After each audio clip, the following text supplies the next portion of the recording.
We can't change what we are, only what we can do. For what is a system without purpose? A machine with no function. A fate saved not for this setup. Not when the foundation is built upon or around order and balanced, housed at its core with that to which lies beneath. Efficiency, logic, speed, the 2 points of a bridge. Connected to banks of information as a means to communicate parts from two worlds. Storing and gathering bytes of data, eagerly waiting to be called upon and utilized, rounding out or solidifying the foundation.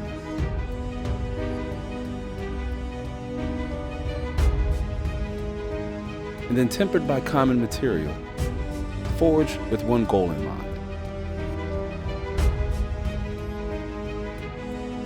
Controlling the energy generated from the transfer of power, generated from a spark, flowing across dozens of cable and wire. But if you could become anything you want, do whatever you want, or go wherever you want, you would find yourself exactly where you need to be.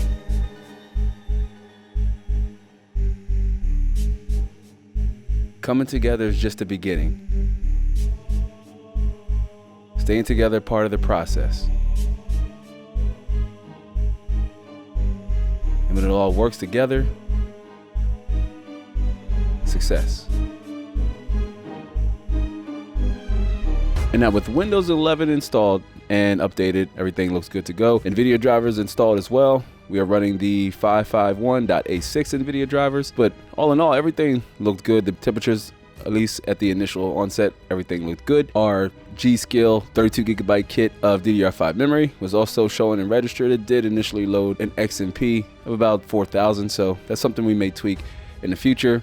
And both our storage drives are both showing in the BIOS. So the 12900K, the Core i9 12900K, and the RTX 4070 Super were both locked and loaded and ready to flip some images and burn through some executions. Let's see how it all played out.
well, there you have it. The RTX 4070 Super in a 12900K makes for one heck of a combination or duo once paired at either 4K and 1440p. Now, initially going in, some of the numbers looked more impressive at 1440p, but going down the stack or with some of the games that stood out the most, at least at 1440p. Looking at Avatar Frontiers of Pandora, did not do as well at 4K, but fared much better at 1440p, averaging close to 90 FPS on average. I also wanted to see how much VRAM was being utilized too, and it wasn't that much of a difference between 4K and 1440p. This did vary between each game. But for the most part, at 1440p, the RTX 4070 was clocking in about 8 gigabytes of VRAM, somewhere along the lines there.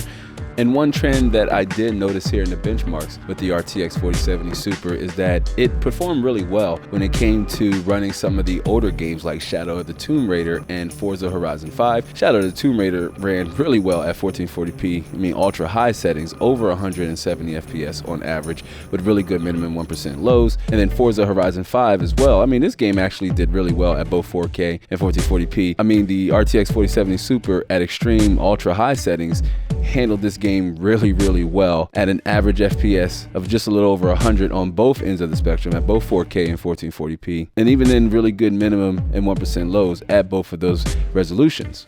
I mean, even Red Dead Redemption 2, a title that's necessarily not old. It is very much still a graphically demanding game, but at 1440p, the RTX 4070 Super handled Red Dead Redemption 2 really well, averaging over 130 FPS or over 100 FPS with really good minimum and 1% lows as well. And then even at 4K, it's not as bad. If you're looking to get into 4K gaming, this graphics card may not necessarily be the 4K card you're looking for. More on that later, but it's not that bad in this price category though. And then looking at some of the UB titles I tested here, I'm not even gonna say some, it was at least 3, maybe 4. But looking at Assassin's Creed Mirage and Assassin's Creed Valhalla, both games fared really well at 4K and 1440p. I mean, especially Mirage, it's a newer title, but it's not as graphically demanding initially going in looking at the numbers as say Valhalla, but Valhalla still very much fared really well at 4K, averaging over 60 FPS, you know, just a little over 80, and still really good minimum 1% lows.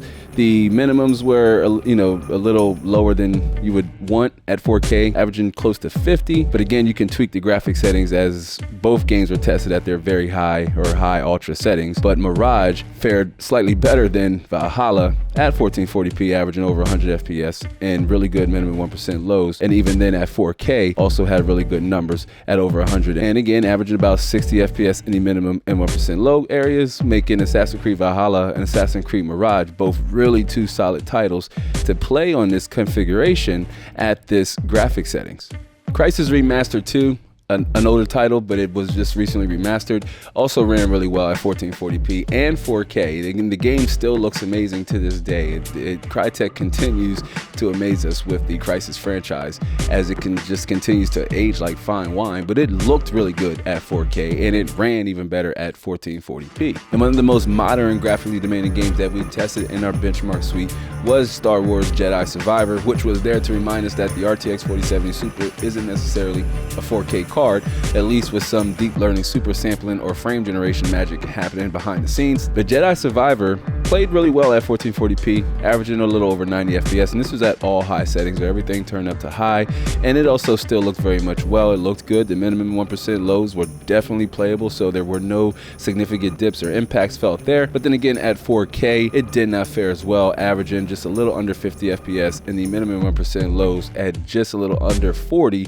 left definitely much to be had, as those are dips you would definitely feel throughout the game, especially as scenes load in and load out. So reflecting back on the benchmark numbers, suffice it to say the RTX 4070 is definitely a solid 1440p solution, but you may have to adjust your settings depending on how graphically demanding the game is or how robust the graphic settings are. And then speaking of pushing the RTX 4070 Super to its limits, the graphics card topped out at about 2,820 megahertz, which is really impressive considering that the graphics card is achieving its most stable speed that it possibly could given its temperature overhead, which temperatures also fared out really well. I know a lot of commenters wanted me to check out some of the internal temperatures like on the VRMs and things, but temperatures looked fine across the board. I mean, we didn't even spike over 55 degrees C in almost all of the games we tested here. But the RTX 4070 Super is definitely a target targeted 1440p high settings graphics card. But your targeted refresh rate will depend on the type of games you play and how you wish to experience them. But then there was the 12900K. The 12900K was the real champion here in this story. Starting with the Cinebench R23 run that we ran on the 12900K. I mean, temperatures topped out at 75 degrees C, and the max power draw we saw from hardware info monitor was about 225 watts. Performance cores boosted up to about 4.9, and then on the E cores or the efficient cores, it boosted up to about 4 gigahertz. The Master Liquid 240L really held up here and did its job when it came to cooling this CPU. Concern that was weighed upon in the comment section and was validated for sure, but a concern that was weighed upon over in the comment section where some feared that the Master Liquid 240L may not have been enough to cool this CPU. But again, if you look at the AIDA64 temperatures, which we ran about a 15-20 minute plus benchmark, but temperatures maxed out at about 68 degrees C with about a 187 power draw. Performance cores boosted up to 4.9 gigahertz, and the E cores or the efficient cores boosted up to 4 gigahertz as well. So all looked really good. I mean, these are parameters that I would accept even in a moderate or heavy production load. But then over on the gaming sector, it still also kept the CPU, kept the 12900K chilled really well, all 16 cores and 24 threads. During gaming, the max temperature I saw was about 55 degrees C, and it only spiked up between there, mind you. And just about in nearly all the games, we did not have an issue with performance cores boosting up to about 4.9 to 5 gigahertz and efficient cores boosting up to 4 gigahertz. And we also saw pretty good utilization on those E cores in 1 or 2 games, especially games like Shadow of the Tomb Raider and Forza and Assassin's Creed, both Mirage and Valhalla. I mean, both of these games, or all of these games, are really putting those E cores and performance cores to their ringer or through their tests, averaging a little over 40 to 50% CPU utilization in these games. So the graphics card has potential, the chipset has potential, because it puts you on the upgrade path all the way up to 14th generation with the 14900K or 14700K, and with the RTX 4070 Super having 3rd generation and 4th generation Tensor and RT cores allows you to use AI and other technologies like frame generation to really help you get more FPS or get the most out of your hardware or your overall setup. So really pushing the 12900K to its limits and possibly overclocking it on, say, this ML240L and comparing it to, say, a 360mm AIO to see if we're able to achieve a higher overclock, and also testing out frame generation and DLSS and ray tracing to see what else the RTX 4070 Super has to offer. Ladies and gentlemen, the story of both these components does not end in this video. In fact, only just getting started. If you haven't yet, I welcome you to hit the subscribe button for me with the notification bell on. If you haven't yet, I hit a wall, and with your help, we can break through it. But that's all I got for this one. So I do hope to catch you all in the next one. So until then, be easy.